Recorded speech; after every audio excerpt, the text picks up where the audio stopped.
for you this lesson from Unity of the Keys Spiritual Center.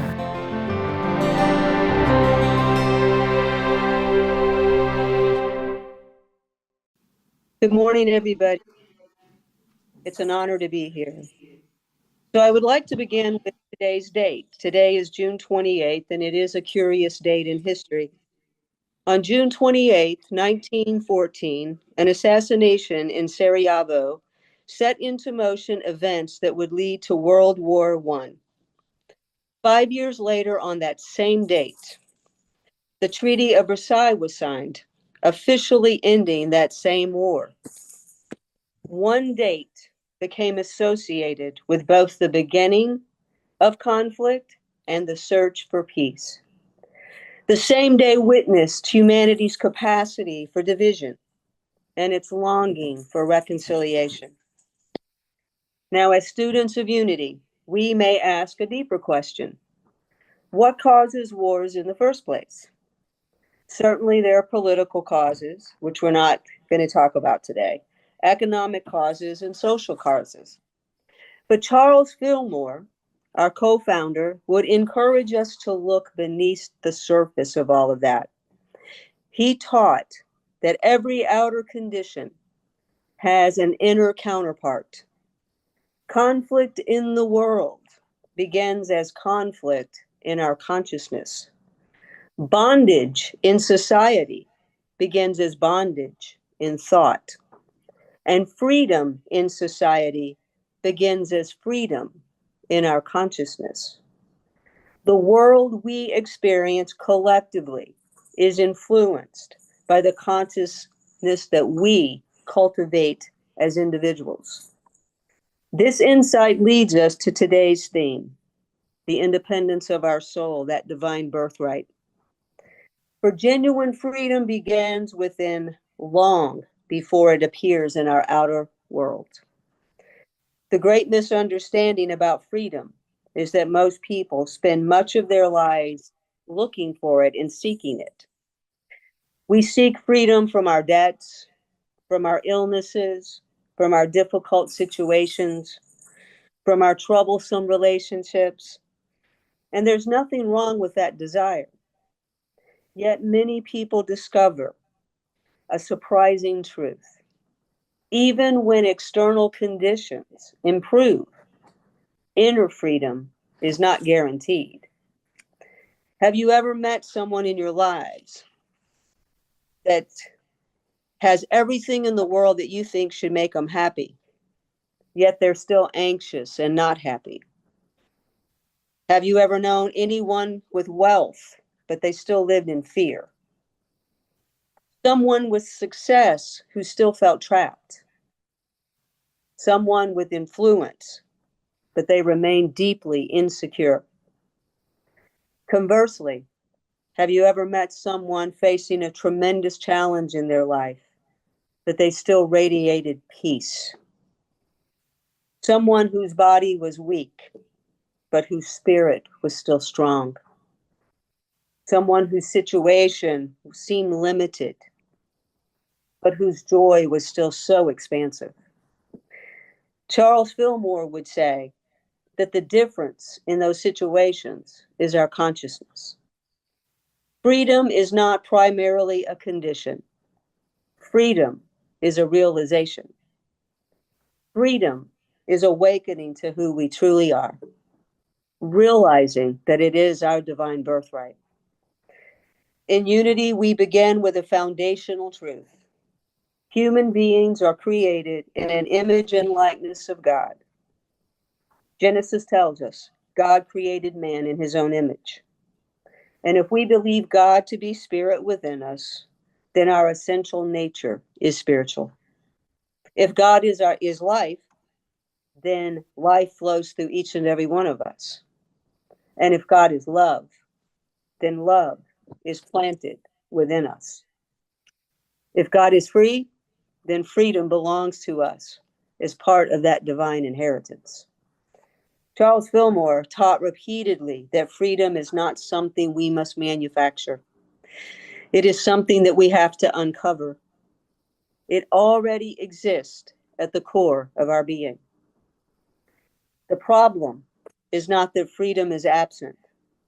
The problem is that we often identify with everything except what our true nature is. We identify with our fears.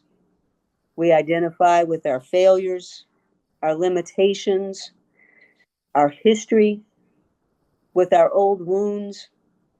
And then we wonder why we do not feel free. Imagine a prisoner sitting in a cell. Most of us would recognize the bars immediately, but many people walk through life carrying invisible chains. Some are chained by fear, fear of rejection, fear of failures. Some are afraid of aging, fear of loss, and most of us are afraid of change. Others are chained by their resentments. Years pass, decades pass, yet they continue to carry those old injuries. The person who hurt them may have forgotten all about it long ago, but the wound continues to occupy valuable space in the consciousness. Still others are chained by beliefs that we learned at our childhood. Beliefs such as, I'm not good enough. I don't deserve happiness. I'll never succeed. Things never seem to work out for me. Have you ever felt that? Charles Fillmore taught that these false beliefs create mental prisons. The bars are invisible, yet they are no less real. The soul longs to be free. The Christ within us continually calls us beyond those limitations. We need to have an exodus that happens within us. One of the greatest freedom stories is the scriptures in Exodus about the Israelites who were enslaved in Egypt. For generations, they lived under Pharaoh's control. But then Moses came and led them to freedom. Our co-founder, Charles Fillmore, saw this story as much more than ancient history. He interpreted it as a journey of our consciousness. Egypt represents bondage to the material thinking. Pharaoh represents the ruling power of our limiting beliefs. The Israelites represent spiritual potential seeking expansion and expression. And Moses represented the divine wisdom that awakened within us. Each one of us has an Egypt and a Pharaoh. Each of us has areas where we have accepted limitations as our normal everyday living. And each one of us will hear at some point the voice of spirit saying, let my people go. Let my joy go free. Let your faith go free. And let your creativity go free. Let your love go free. And let your divine nature go free. The Exodus is not just a historical event. It is our own story. It is our own ongoing spiritual journey and transformation. Now, Jesus was one of history's great liberators, yet he rarely focused on changing external things. He transformed consciousness. He taught, you shall know the truth, and the truth shall set you free. Notice that in that scripture, he did not say circumstances will make you free. He did not say possessions will make you free. Other people will not make us free. He said the truth will make you free. Now, what truth? The truth that God is present with us at all times because God is within us. The truth that we are spiritual beings.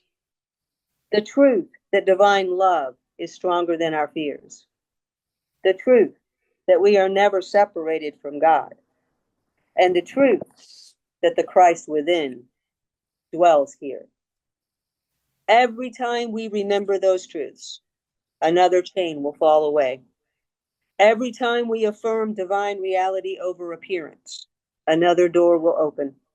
And every time we choose faith over fear, freedom will expand.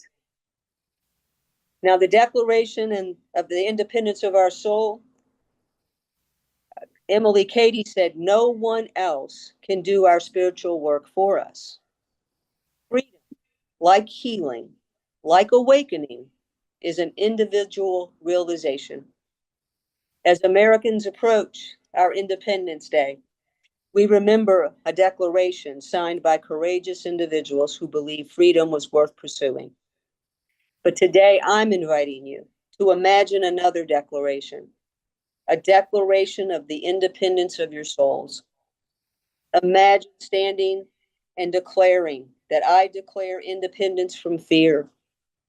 I declare that independence from my resentments, from my old limitations, from my thoughts of lack and limitation. I declare independence from opinions that may diminish my worth. And I declare my independence from every belief that denies my divine nature.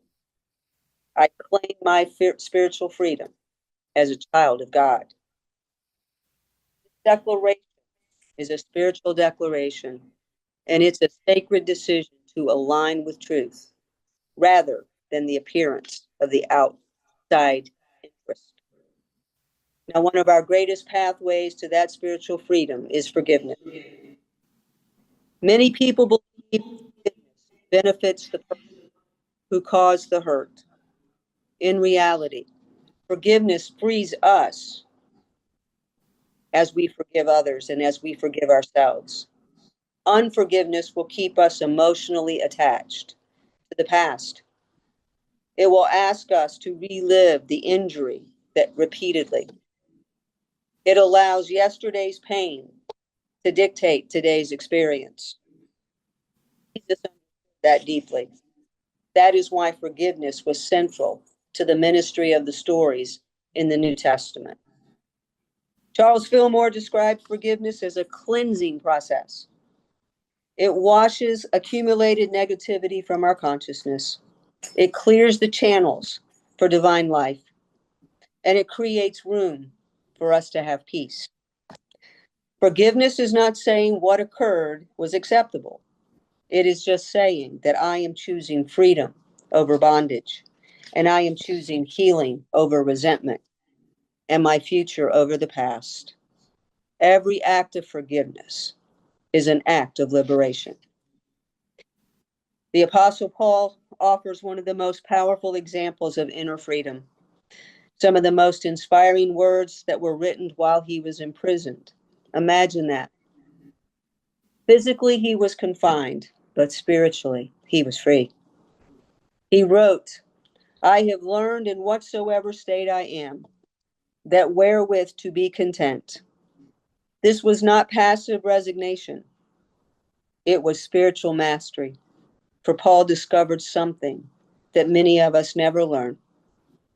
Freedom is not dependent upon our situation.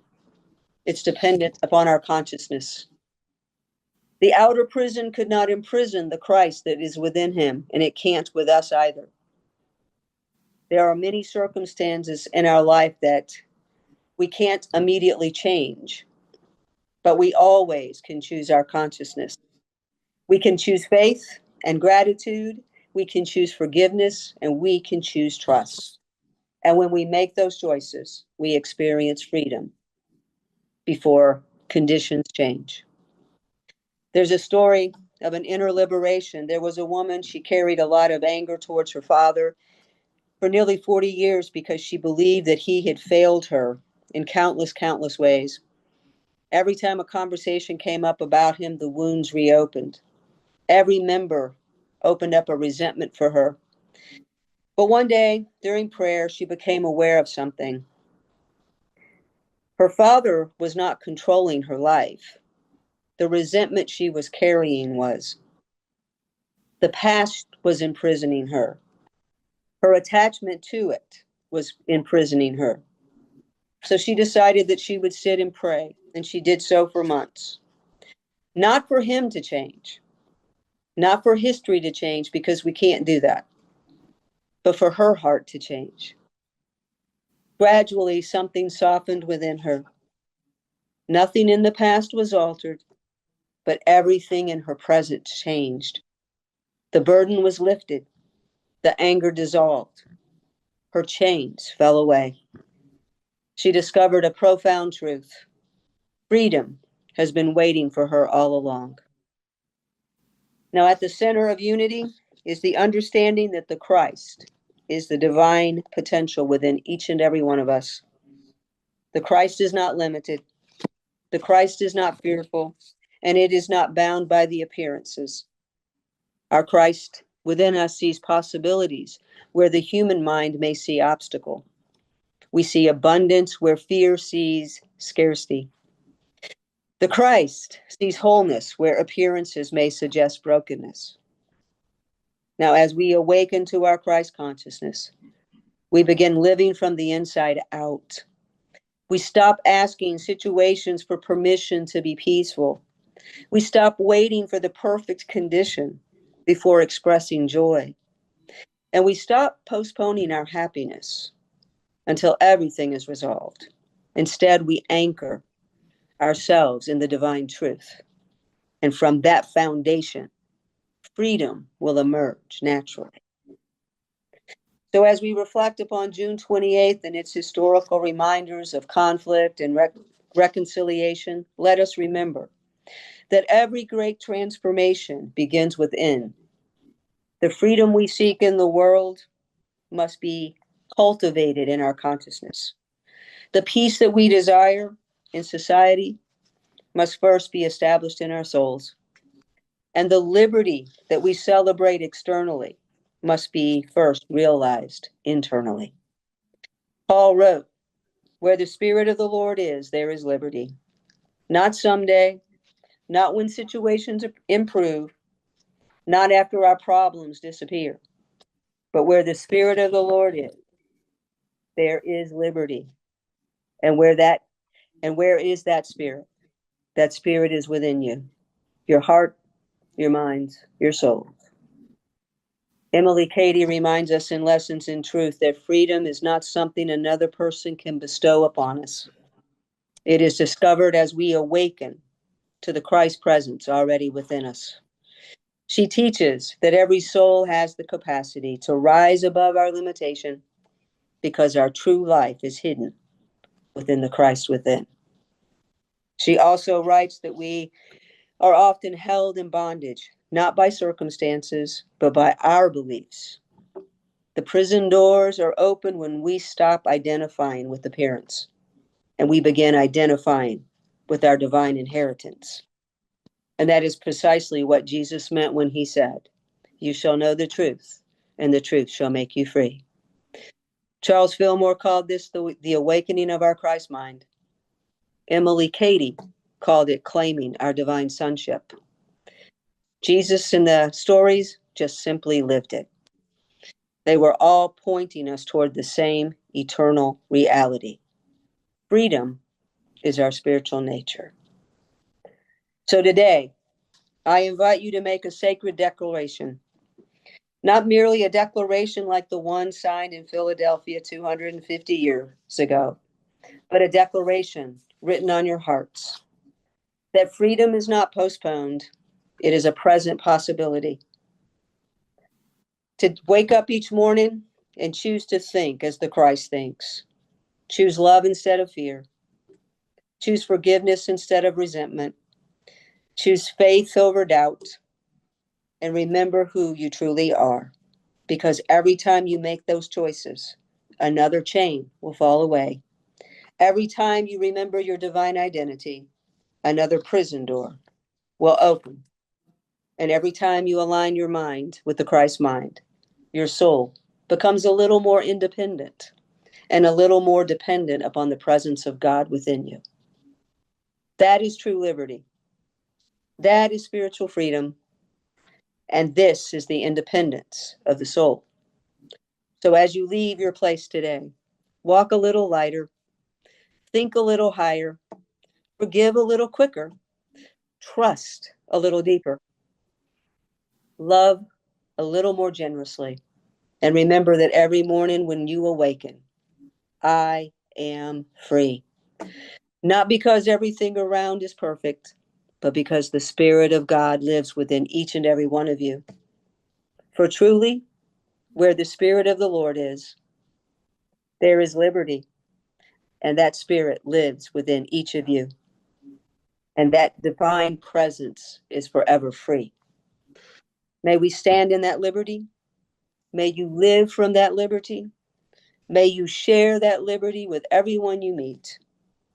For the greatest gift we can offer the world today and ourselves is not simply our opinions of our accomplishments. It is the radiant freedom of a soul that knows its source, because it is our divine inheritance and birthright. Namaste. God bless.